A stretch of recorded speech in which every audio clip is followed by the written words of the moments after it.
안녕하세요. 솔쿠키입니다. 오늘 소개해드릴 책은 사이토 히토리님의 괜찮아, 분명 다 잘 될 거야 입니다. 사이토 히토리님은 화장품과 건강식품을 판매하는 일본 한방연구소의 창업자이십니다. 중학교 졸업이 학력의 전부지만 일본 최고의 부자이자 성공한 사업가이시며 일본의 3대 경영 사상가로 언급되고 있습니다. 국내 출판 저서로 1%의 부자의 법칙, 부자의 운, 철들지 않은 인생이 즐겁다 등 일본뿐만 아니라 우리나라에서도 여러 권의 책이 베스트셀러가 되었습니다. 괜찮아, 분명 다 잘 될 거야는 사이토 히토리의 유쾌하고 즐겁게 살아갈 수 있는 이유가 바로 보이지 않는 세상의 법칙을 꿰뚫어 보고 있으며 그 법칙들에 대한 믿음으로 즐겁고 행복하게 살아갈 수 있다는 것을 일깨워 줍니다. 그럼 본문 내용을 소개해 드리겠습니다. 제1장 지금 이대로도 괜찮아. 이 세상에서 제일 불행한 일은 바로 나 자신을 괜찮다고 여기지 못하는 것입니다. 더 불행한 일은 나에게 괜찮다고 말해줄 수 있는 주변 사람들도 없는 것이지요. 원래부터 사람은 모두 괜찮은 존재로 창조되었습니다.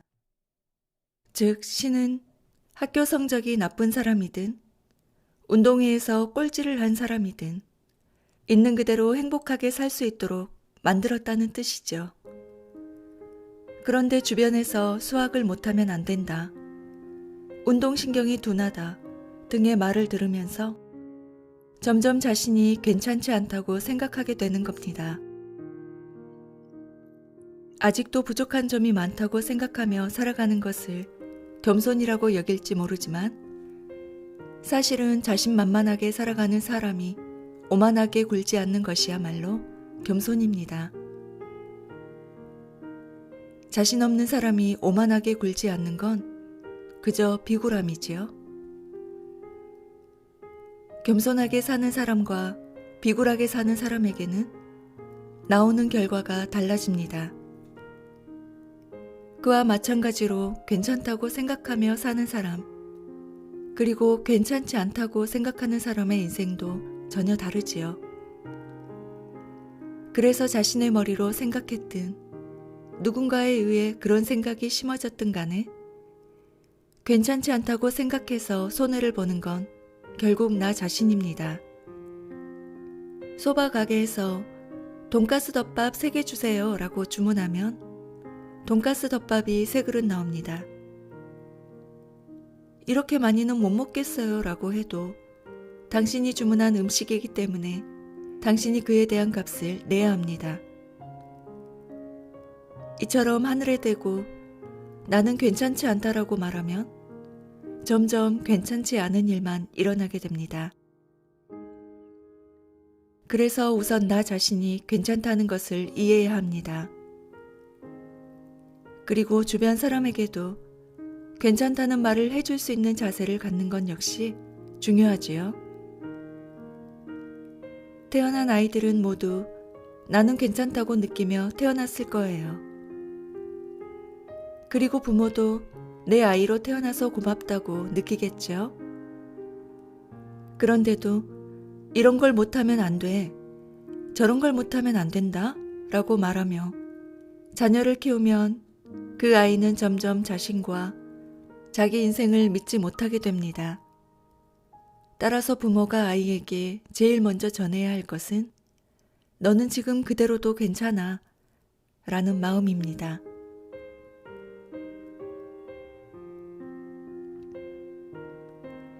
나 자신을 괜찮다고 느끼지 못하는 원인은 바로 나에게 결점이 있다라는 생각입니다. 예를 들어 저는 무슨 일이든 쉽게 질리는 성격입니다. 세상 사람들은 그것을 보고 결점이라고 생각할지 모르지만 저는 저의 그런 성격을 재능이라고 여기고 있답니다.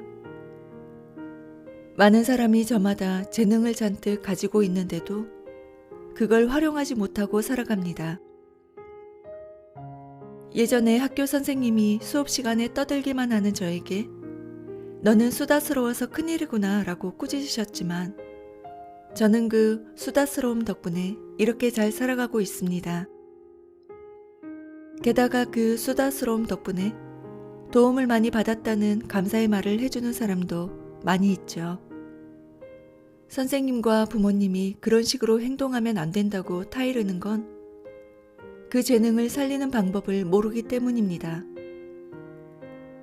그걸 누군가가 하면 안 된다고 지적하기 때문에 당신은 그걸 고치려고 애를 쓰겠지만 사실 원래부터 재능이었던 것을 고칠 방법은 없습니다. 그건 고치는 게 아니라 억누르는 것입니다. 그런 식으로 언제나 억누르면 언제 어디선가 갑자기 폭발할지도 모릅니다. 아니면 자기 에너지를 낮춰서 폭발하지 않도록 조절하려고 하겠죠. 그렇게 하면 행동에 필요한 욕망이나 활동 에너지까지 한꺼번에 주저앉게 됩니다. 100%의 것을 20%로 만들고 싶다면 자기 에너지 전체를 100에서 20으로 줄일 수밖에 없지요. 하지만 그렇게 하면 사람은 너무 무기력해집니다. 어느 회사에 가도 정착하지 못하는 사람이 독립해서 자기 사업을 시작했을 때 성공하는 경우가 있습니다. 이렇게 어느 회사에 가도 정착하지 못하는 것 역시 재능이죠. 당신이 재능이 아니라고 여기는 것 중에도 사실은 엄청난 재능이 숨어 있곤 합니다. 그 점을 인식하면 눈앞에 산처럼 쌓인 보물이 있다는 것을 알아차리게 됩니다. 제 제자 중에도 회사 경영을 시작했을 때 부모나 형제로부터 경영자의 자질이 없다는 말을 들었다고 한 사람이 많습니다. 하지만 그런 사람들이 훌륭한 경영자가 되어서 지역에서 발표되고 고액 납세자 순위권에 들어갈 정도로 이익을 낼 수 있었던 건 다들 자기 재능을 살린 덕분이죠. 그 재능이 다른 사람 눈에는 쓰레기로 보일지 모르지만 제가 보기에는 보물입니다. 그래서 저는 지금까지 주변에서 이걸 고쳐봐, 저런 것은 하지 마라 라는 식의 말을 들은 사람을 만나면 괜찮아, 지금 그대로도 충분해 라는 말을 해주곤 합니다. 여기서 중요한 점은 자신의 재능을 깨닫게 해주는 것과 활용하는 방법을 가르쳐주는 것이죠. 칼은 손잡이를 쥐어서 쓰도록 만들어져 있습니다. 손잡이가 아닌 칼날을 쥐면 손을 베이고 말지요. 이와 마찬가지로 재능도 잘못 활용하면 남에게 해만 끼칩니다. 예를 들어 성급함이 사람에게 적용하면 다른 사람을 화나게 하거나 상처를 주기도 합니다. 하지만 성급한 사람은 일 처리가 빠르지요.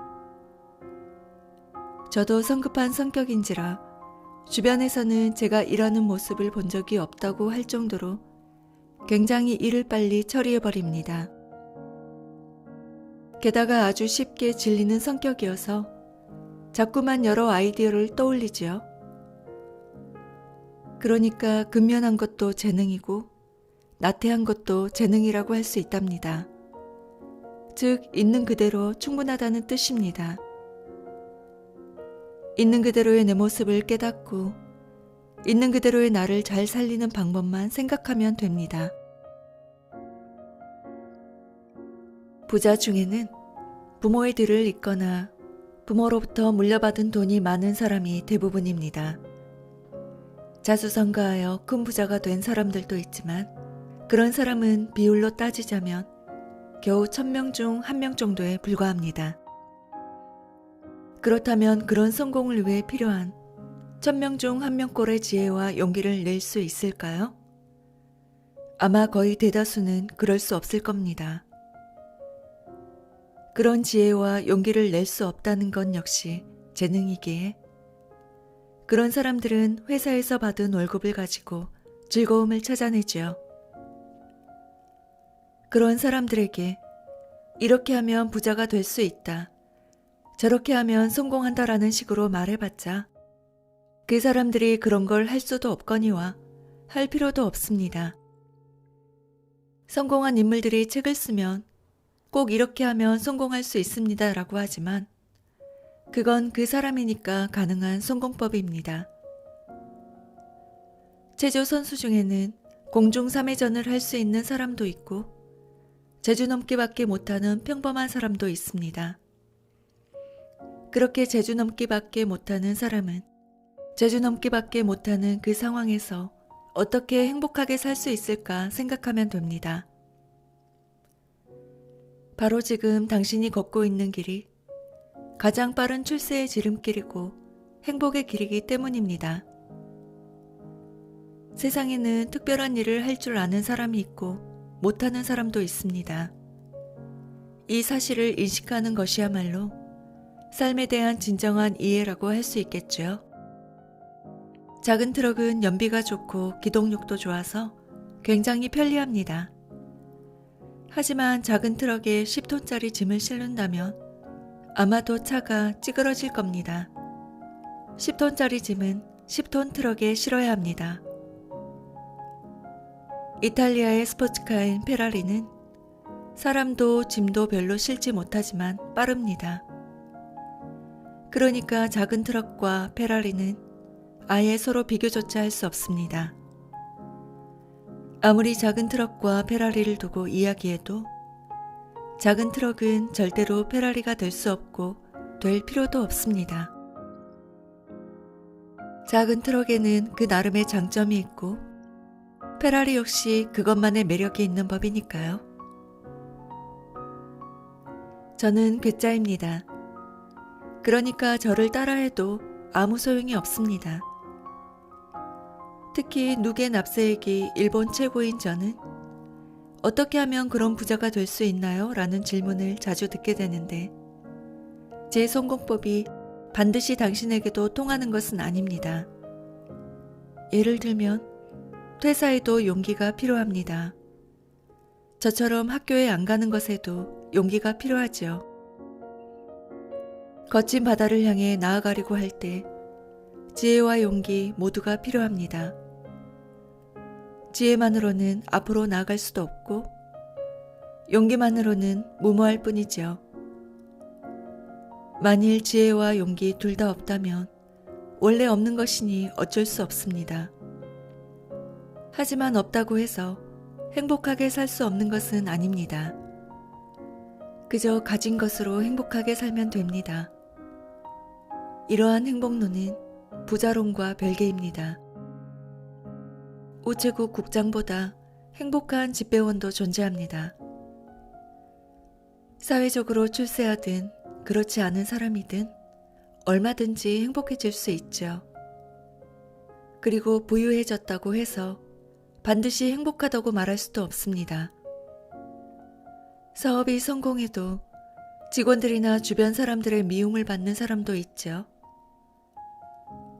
따라서 성공한 사람은 그 나름대로 행복하게 사는 방법이 있고 셀러리맨에게는 그들 나름대로 행복해지는 방법이 있는 것입니다. 지금 이대로도 충분하다고 말하면 그러면 사람은 노력하지 않게 된다거나 현재를 변화시키지 않으면 아무것도 변하지 않는다고 하는 사람들이 있지만 꼭 그렇지는 않습니다. 왜냐하면 사람은 지금 이대로 있을 수 없는 생명체이기 때문이죠. 사람뿐만이 아니라 식물도 동물도 생명이 있는 모든 것은 성장합니다.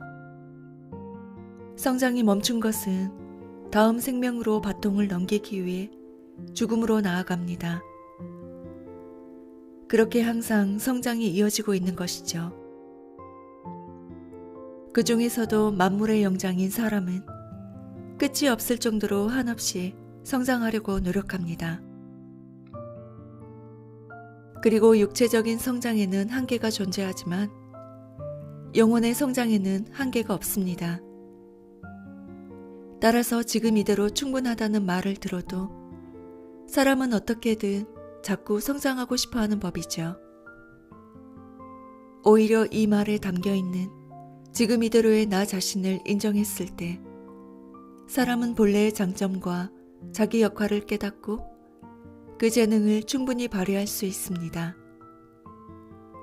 저는 사람을 깨우치거나 개발하려고 한 적이 한 번도 없습니다. 누구에게나 지금 이대로 충분하다고 생각하면서 굳이 깨우치거나 개발하려고 애를 쓸 필요도 없다고 느끼니까요.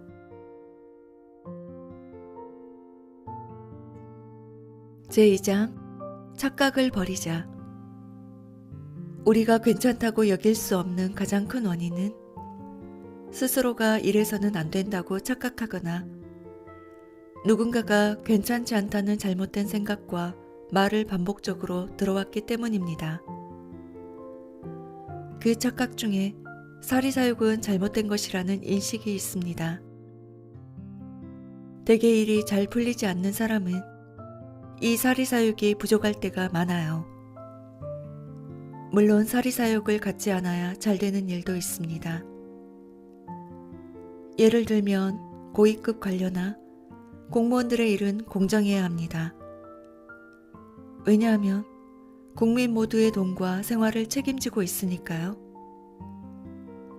그런데 장사나 사업은 자신이 하고 싶은 일, 목적, 욕망 등을 이루어내기 위해 하는 일입니다.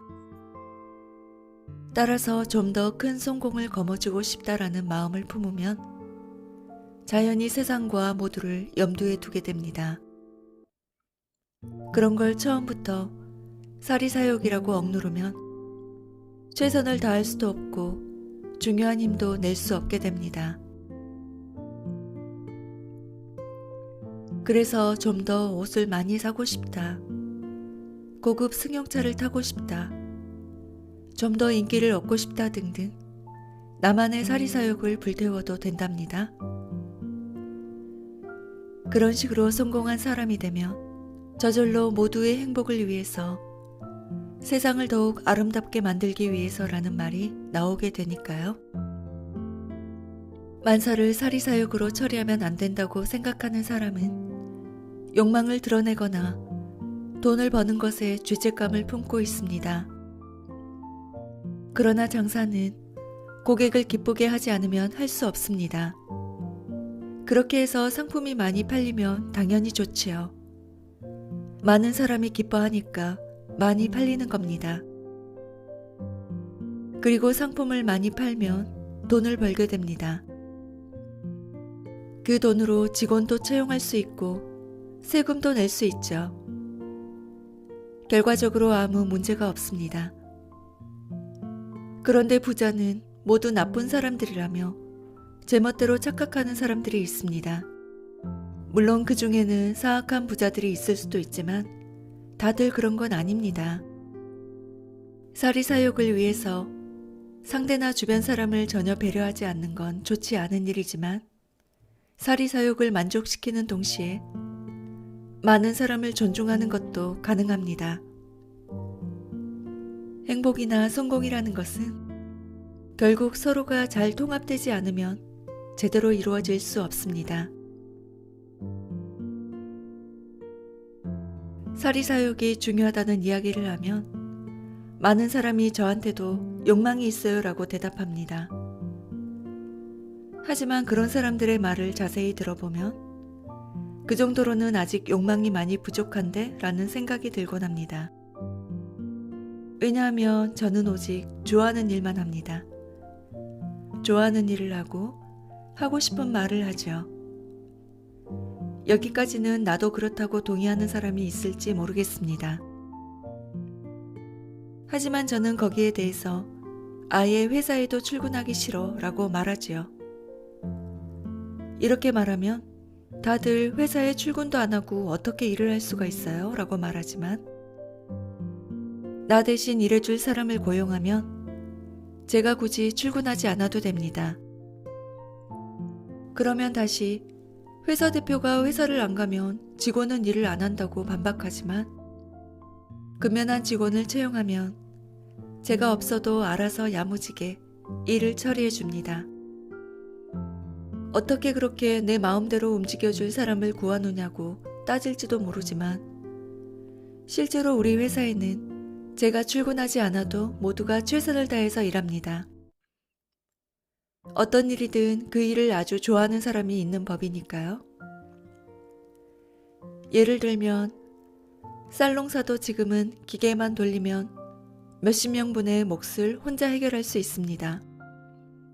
그러니까 몇십 명 중 한 명이라도 쌀농사를 좋아하는 사람이 있다면 쌀농사가 가능하죠. 모두가 자신이 좋아하는 일만 한다면 세상이 미쳐서 돌아가게 될 것이라고 말하는 사람도 있겠죠. 하지만 그런 일은 절대로 일어나지 않습니다. 많은 사람이 자신이 좋아하는 일을 하려면 무언가를 희생해야 한다고 착각하는데 제가 보기에는 그건 그저 욕망이 부족한 것일 뿐입니다. 그러니까 나는 내가 좋아하는 일만 하고 싶은 말만 합니다 라고 하면 다들 하고 싶은 말만 하면 남들이 싫어한다거나 좋아하는 일만 하려고 하니까 다른 사람들의 원성을 사도 할 말이 없다고 생각하는 것이죠. 개중에는 미움을 받더라도 자기가 원하는 일을 하라고 말하는 사람도 있지만 제 의도는 그런 게 아닙니다. 좋아하는 일을 하고 싶은 말을 하면서도 다른 사람들의 사랑을 받는 사람이 되라는 뜻입니다. 미움을 받아도 좋다고 말하는 것 자체가 욕망이 부족하다는 증거입니다. 그 외에도 꿈을 이루기 위해서는 어떤 것을 포기해야 한다, 꼭 버려야 한다라는 식의 말도 나오지만 그건 역시 욕망이 부족한 것입니다. 2마리 토끼를 쫓는 사람은 1마리도 얻지 못할 것 같지만 일석이조나 일거양득, 그리고 더 나아가 일망타진이라는 말도 있답니다.